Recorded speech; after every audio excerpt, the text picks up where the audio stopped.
अस्सलाम वालेकुम विद्यार्थी मित्रांनो, तुमचं माझी Marathi for Urdu medium school या यूट्यूब चॅनलवर पुन्हा मनपूर्वक स्वागत आहे।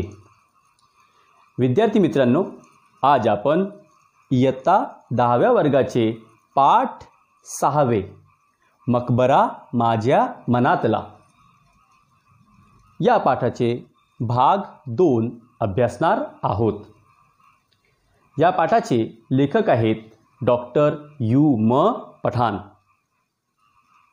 इसके पहले हमने इस सबक का भाग 1 का अध्ययन किया था और साथ में उसकी कृति भी की थी।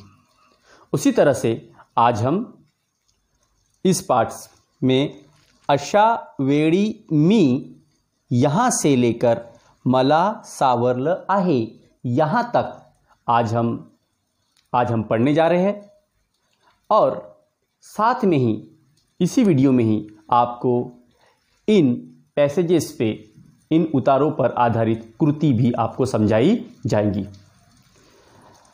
और जब कृति समझाने के बाद आप इसे अपने कॉपी में सुंदर हस्ताक्षर में लिख लेंगे। तो चलो बच्चों, हम शुरुआत करते हैं।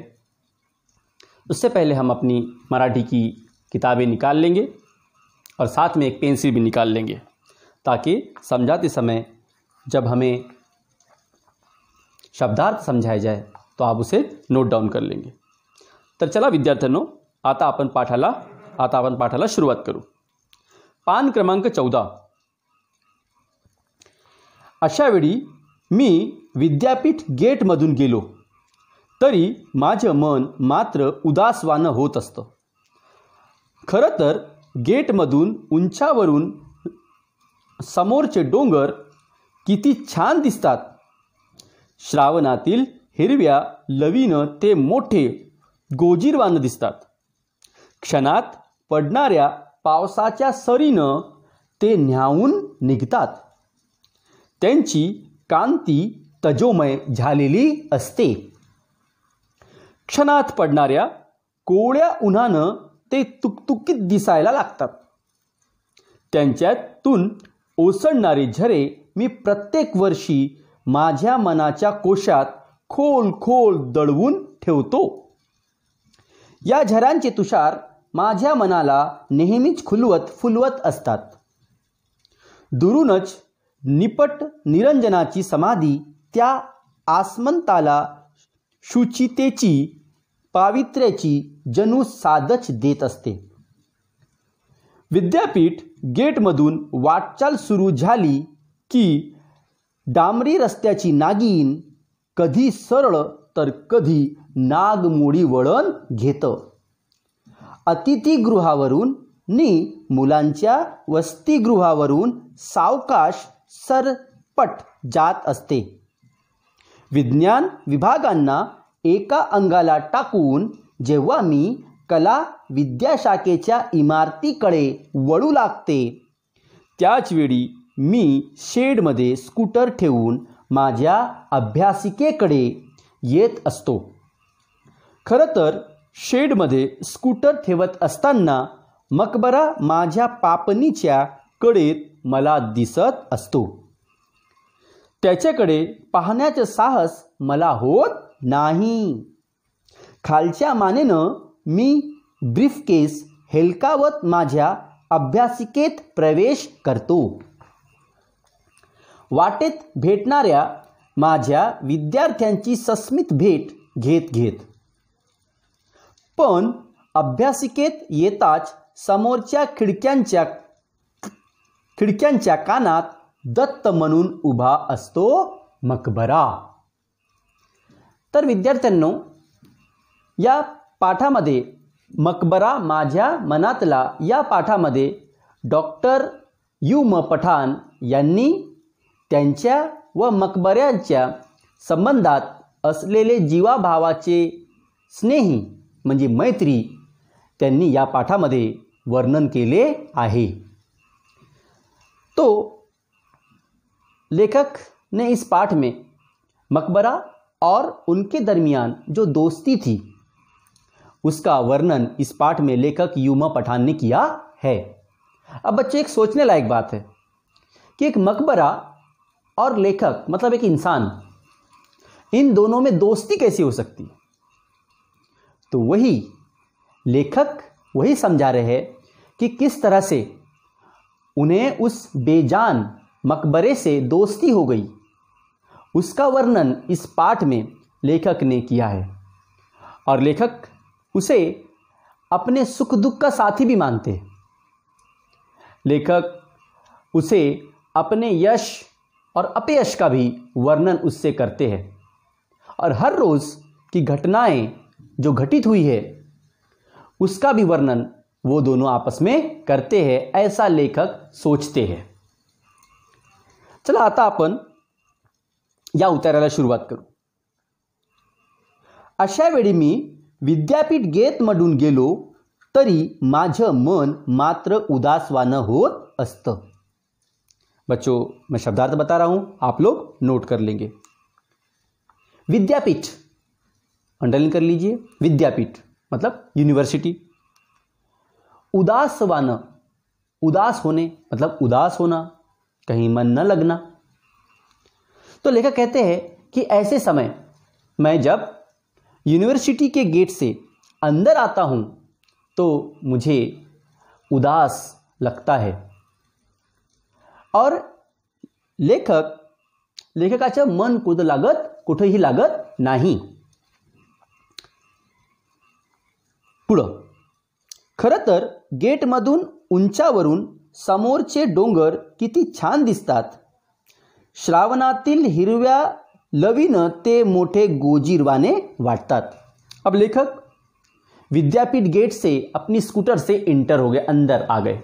विद्यापीठ के अंदर वो स्कूटर से अंदर आ गए और अंदर आने के बाद उन्हें पहले ही अपराधी सारखा लग रहे हैं, गुनहगार कैसा लग रहा है, क्योंकि वो उस रास्ते से नहीं गए हैं जिस रास्ते में मकबरा उन्हें दिखाई देता है।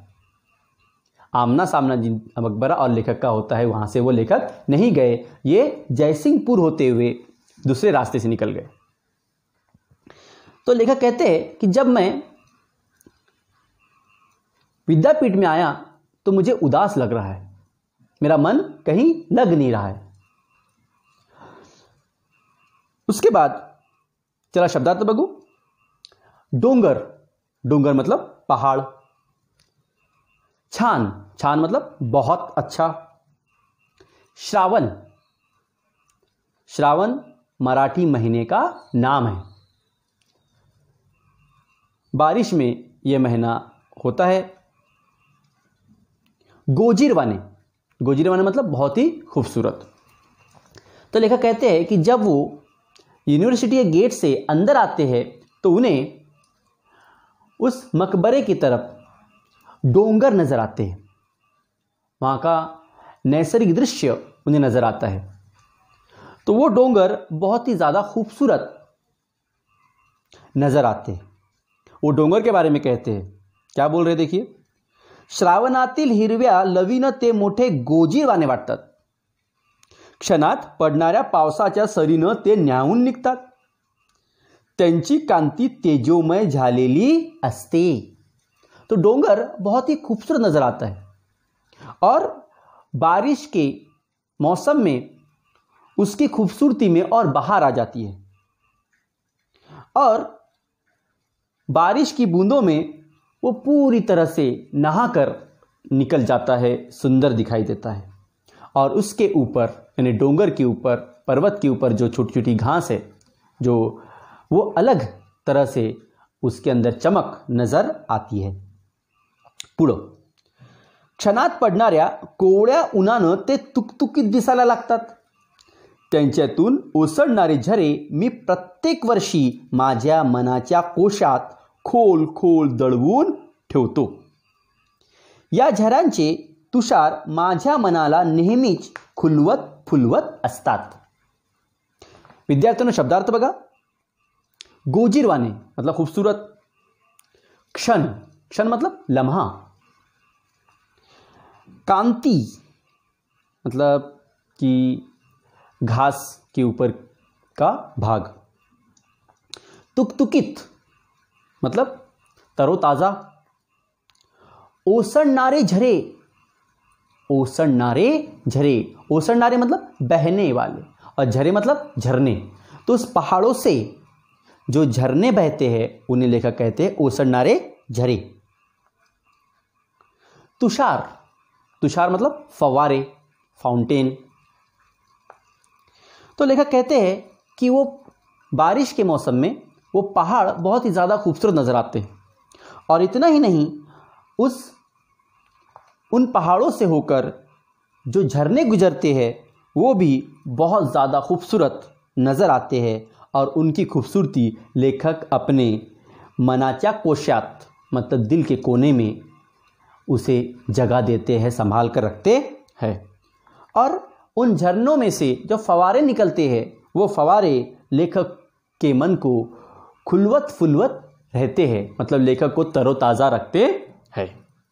पुढं, दुरूनच निपट निरंजनाची समाधी त्या आसमंताला सुचितेची पावित्र्याची जणू साधच देत असते।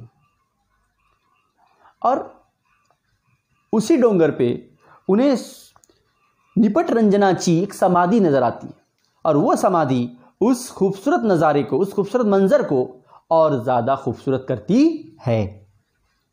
पुढं बघा, विद्यापीठ गेटमधून वाटचाल सुरू झाली की डांबरी रस्त्याची नागिन कधी सरळ तर कधी नागमोडी वळण घेतं। अतिथीगृहावरून नी मुलांच्या वसतिगृहावरून सावकाश सरपटत जात असते। अब लेखक अपने स्कूटर से निकल ली है, कहाँ पे? यूनिवर्सिटी के अंदर। शब्दार्थ देख लेते पहले। वळण, वळण मतलब मोड़। अतिथि गृह, अतिथि गृह मतलब मेहमान खाना। वसतिगृह, वसतिगृह मतलब बच्चों हॉस्टल। तो लेखक अपने स्कूटर से विद्यापीठ के गेट से अंदर आगे प्रवेश ले लिए। उसके बाद में वो जैसे ही आगे बढ़ते हैं तो उन्हें अतिथि गृह नज़र आता है और बच्चों का वसति गृह भी नज़र आता है। वहाँ से वो सावकाश मतलब धीरे धीरे आगे बढ़ते हैं स्कूटर से। विज्ञान विभागांना एका अंगाला टाकून जेव्हा मी कला विद्याशाखेच्या इमारतीकडे वळू लागते त्याच वेळी मी शेडमध्ये स्कूटर ठेवून माझ्या अभ्यासिकेकडे येत असतो। खरं तर शेडमध्ये स्कूटर ठेवत असताना मकबरा माझ्या पापणीच्या कडेत मला दिसत असतो। त्याच्याकडे पाहण्याचे साहस मला होत नाही। खालच्या मान्यानं मी ब्रीफकेस हेलकावत माझ्या अभ्यासिकेकडे प्रवेश करतो। शब्दार्थ बघा। विज्ञान विभाग, विज्ञान मतलब बच्चों साइंस, विभाग मतलब सेक्शन। कला, कला मतलब आर्ट्स, जैसे आर्ट्स, कॉमर्स, साइंस। तो कला जो होता है वो आर्ट्स कहते हैं उसे। इमारत, इमारत मतलब बड़ी बड़ी इमारतें। अभ्यासिका, अभ्यासिका मतलब पढ़ने की जगह, या हम जिसे बोलेंगे एक स्टडी रूम। पापनी, पापनी मतलब आंखों की पलके। साहस मतलब हिम्मत।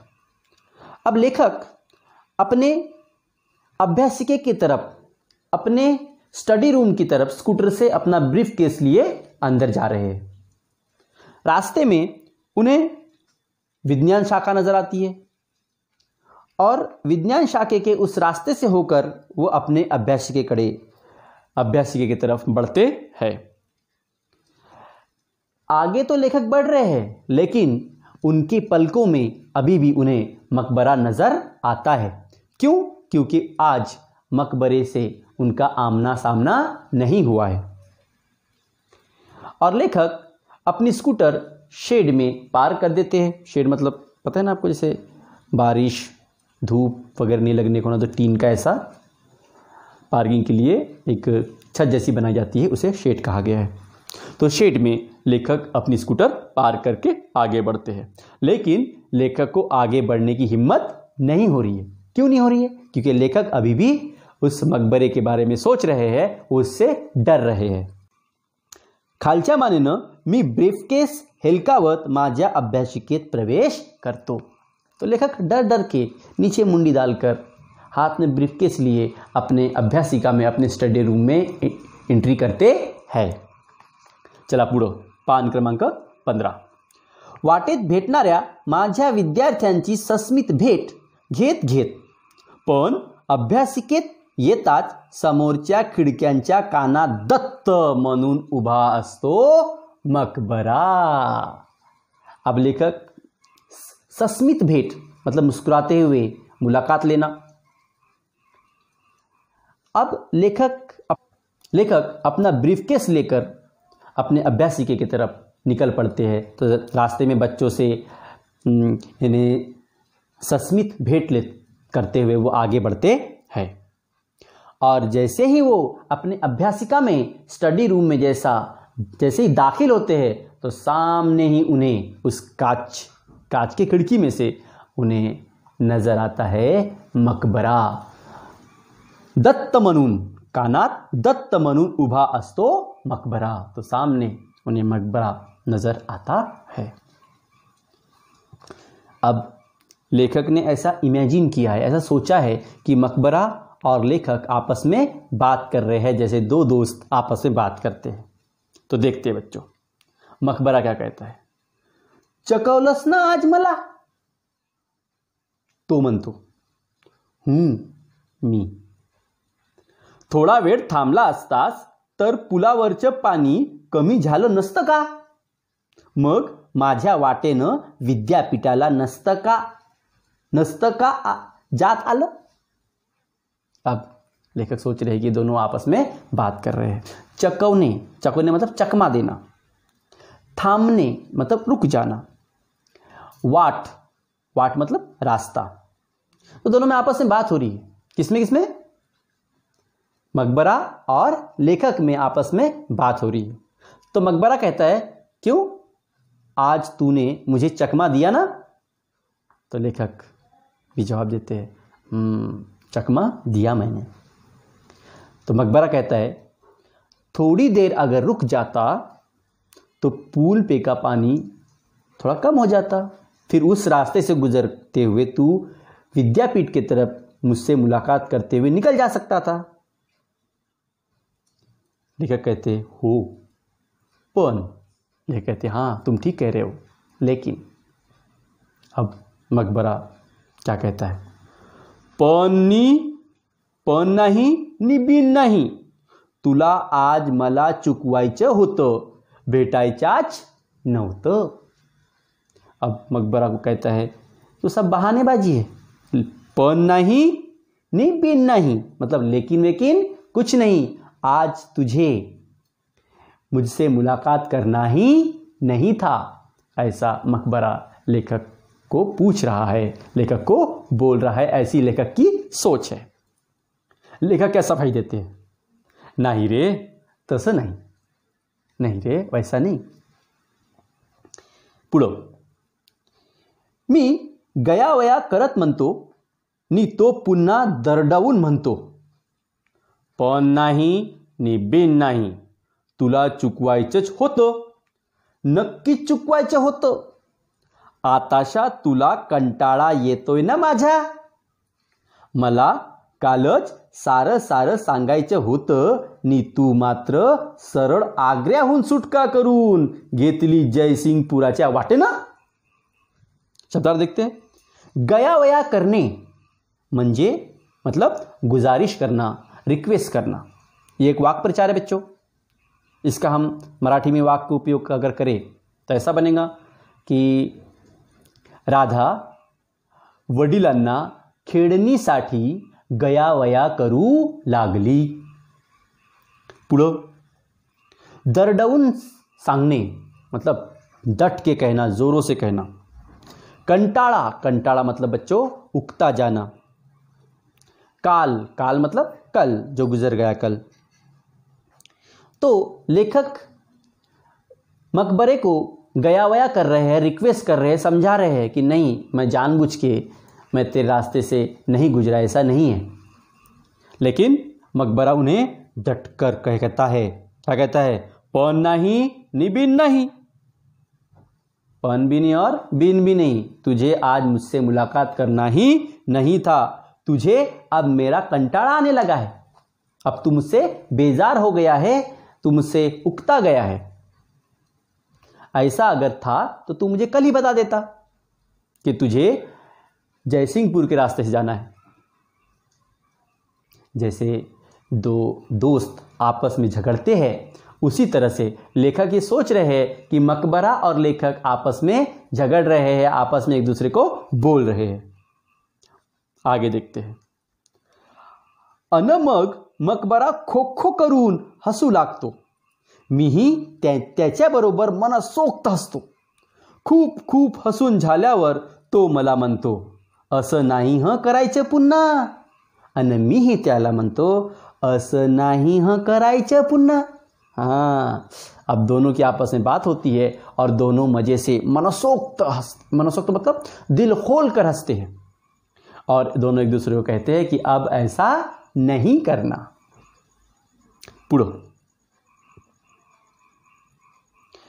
माझ्या अभ्यासिकेच्या काचेच्या विस्तीर्ण खिडकीतून मी मकबऱ्याची कितीतरी रूपे पाहिली आहेत, सकाळची, दुपारची, संध्याकाळची नि रात्रीची।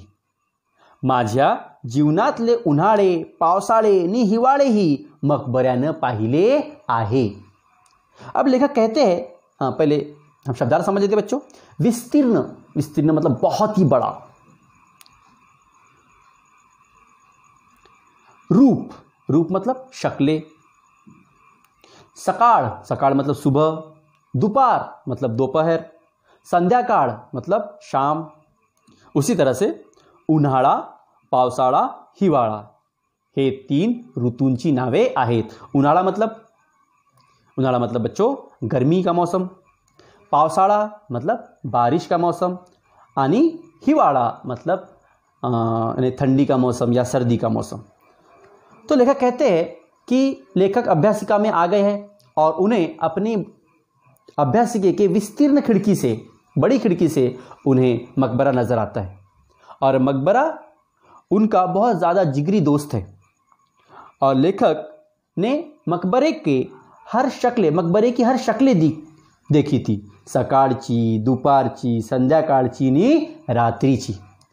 और इतना ही नहीं, मकबरे ने भी लेखक के जिंदगी के उन्हाळे, पावसाळे और हिवाळे ये सब ऋतु लेखक ने मकबरे ने लेखक के देखा है। अब यहाँ पे ऋतु उन्हाळा, पावसाळा, हिवाळा ये किस लिए आया है? मतलब जीवन के सुख दुखों के लिए। आगे चलते हैं। तासन तास मी महानुभव पोथ्याच्या सांकेतिक लिप्याचं डोकं खुपसून बसे, तेव्हा मकबऱ्यानंच मला माझ्या नेत्रांवर शीतलतेचा शिडकाव केला आहे। चला शब्दार्थ बघा। महानुभव, महानुभव बच्चों ये एक तरह का धर्म है, एक किस्म का धर्म है। पोथी, पोथी मतलब किताबें, बड़ी बड़ी किताबें। लिपि, लिपि मतलब यानी सांकेतिक लिपि मतलब इशारों में लिखी गई लिखावट। शीतल, शीतल मतलब बिल्कुल सर्द, ठंडा। तो लेखक अपने स्टडी रूम में, अपने अभ्यासिका में बैठे हैं और वो महानुभव पंथ के पोथियों के अंदर, पोथियों का स्टडी कर रहे हैं, पढ़ाई कर रहे हैं। और मकबऱ्यानंच माझ्या नेत्रांवर शीतलतेचा शिडकाव केला है। अब लेखक पूरी तरह से गुंग हो जाते थे अपने पढ़ाई में, तो लेखक की आंखों को मकबरे ने ही ठंडक दी है। मतलब लेखक जब भी उगता जाते, बोर हो जाते पढ़ाई से, तो मकबरे को देखकर वो तरोताज़ा हो जाते थे। पुढं, 13व्या शतकाच्या चोंभा कवीच्या उखाहरणासारख्या अपूर्व काव्याच्या संपादनाचा आस्वाद मी ज्या ज्या क्षणी घेत असे, त्या एकांताच्या क्षणात फक्त मकबराच माझ्या त्या मनसोक्त आनंदाला प्रतिसाद देत असे।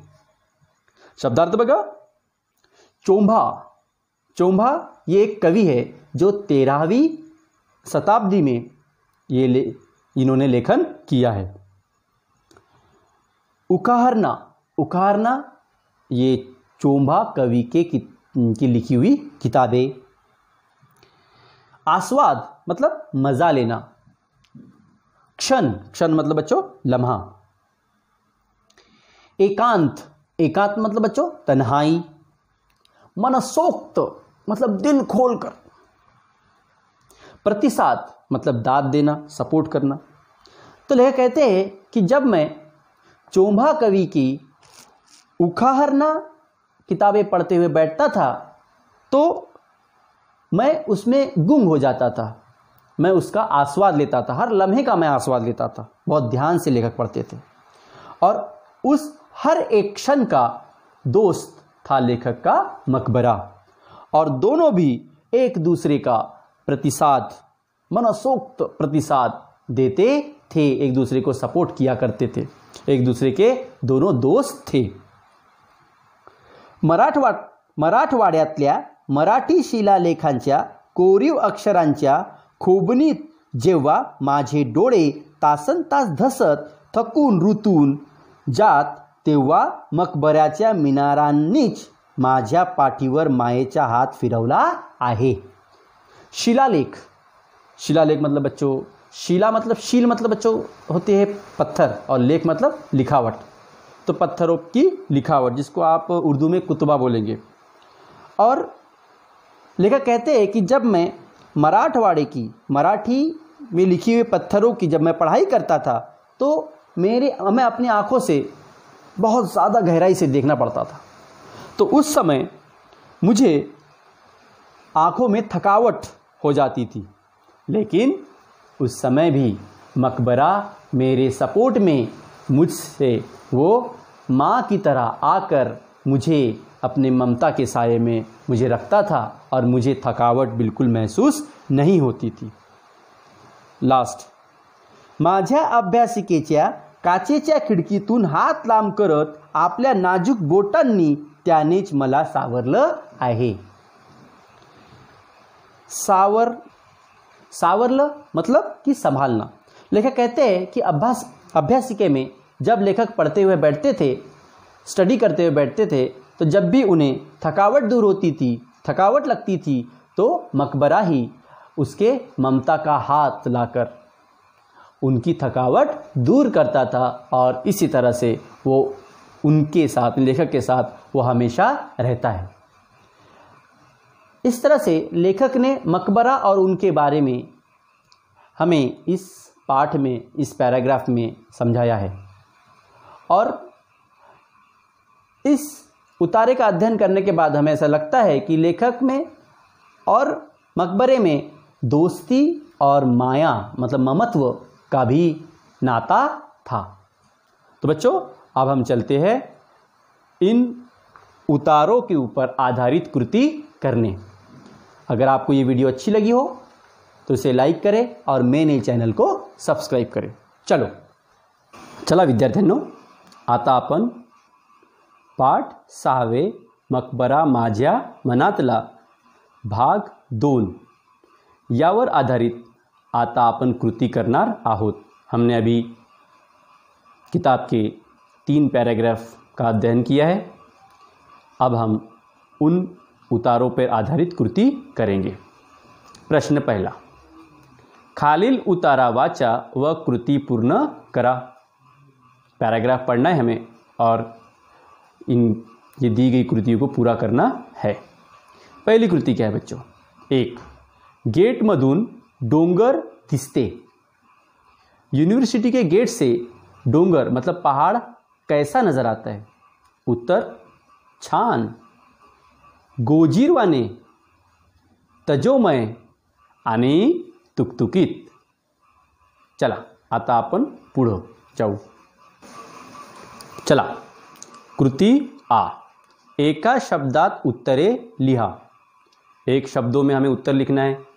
1, लेखकाचे मन, उदास वान। 2, निपट रंगाची असते, मतलब निपट रंग की दिखाई देती है। समाधी। 3, डामरी रस्ता असा आहे, मतलब डामर का रास्ता ऐसा है, कैसा? नाग मोडी। 4, दत्त म्हणून उभा राहणारा, क्या खड़े रहते दत्त समझ कर मकबरा। 5, चोंभा कवीच्या काव्य संग्रह, चोंभा कवि का काव्य संग्रह का नाम आया है, कौन सा नाम आया है? उखा हरणा। 6, 13व्या शतकातील कवी, 13वीं शताब्दी के कवि का नाम चोंभा। 7, कोरीव अक्षर असलेले, कि जिसपे कोरीव अक्षर लिखे गए हैं, शिलालेख। आगे चलते बच्चों। प्रश्न दूसरा, कृति पूर्ण करा, एक्टिविटी दी गई, इसे हमें पूरा करना है। अ, विरुद्धार्थी शब्द लिहा। विरुद्धार्थी मतलब बच्चों उलट अल्फाज। तो कुछ हमें शब्द दिए गए हैं, इन शब्दों के उलट अल्फाज हमें जो पैराग्राफ दिया गया है उसमें से हमें ढूंढकर लिखना है। तो एक, प्रसन्न मतलब खुश, अपोजिट वर्ड है उसका विरुद्धार्थी शब्द उदास। 2, लहान, लहान मतलब छोटा, उसका अपोजिट वर्ड विरुद्धार्थी शब्द मोठं। 3, अपवित्र, विरुद्धार्थी शब्द आहे पवित्र। 4, जलद, विरुद्धार्थी शब्द सावकाश।